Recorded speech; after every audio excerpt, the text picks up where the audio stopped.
Қайырлы күн баршаларыңызға. Бүгін сіздермен осындай өте дәмді, жұмсақ, ерекше күріш қосылған нан дайындап көрсетемін. Видеоны соңына дейін қараңыздар. Ең алдымен күрішімізді пісіріп аламыз. Күрішіміздің үстінен су құйып, баяу отта жақсылап күрішімізді пісіріп аламыз. Піскен күрішімізді ыдысқа салып 15 минутқа суытуға қоямыз.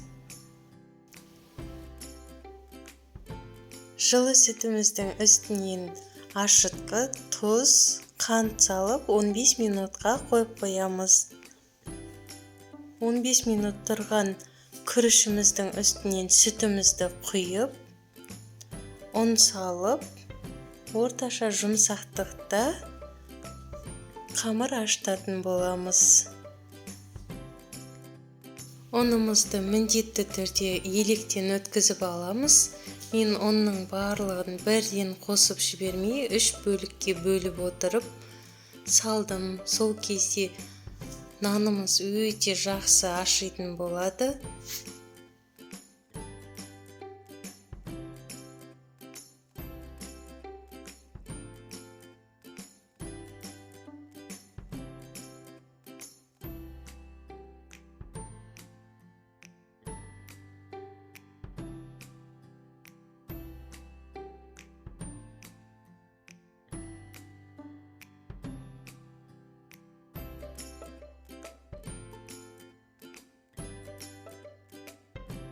Қамырымызды орташа жұмсақтықта елеп алдым. Қамырымызды қатты етіп ашытып қоймаймыз.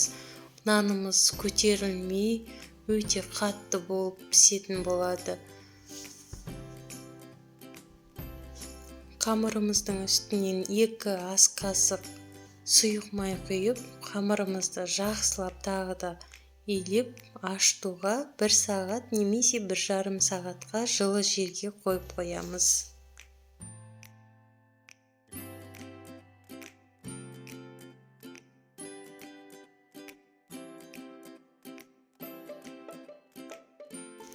Қамырымыз 1,5 сағат жылы жерде тұрды, өте әдемі болып көтерілді.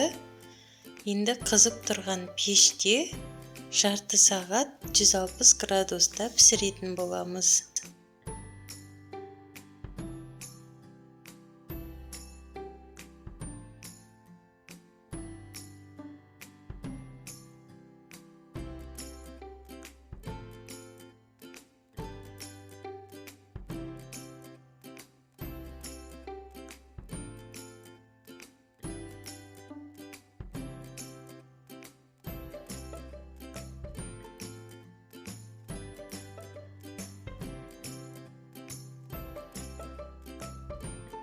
Қамырымызды пешке салмай тұрып, үстін 15 минутқа жауып қалдырамыз.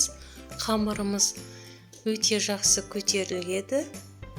Қызып тұрған пеште пісіріп аламыз. Нанымыз өте керемет болып пісті. Дәмі де ерекше, міндетті түрде жасап көруге кеңес беремін.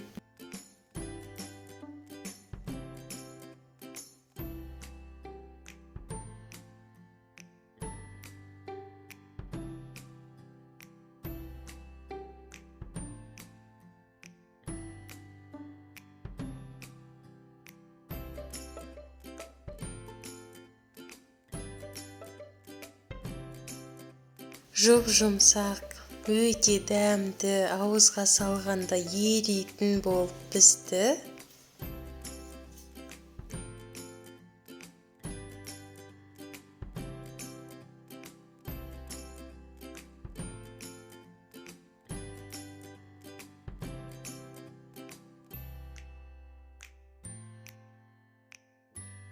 Менің каналыма міндетті түрде тіркеліп, қазақша контенттің дамуына өз үлесіңізді қосыңыз.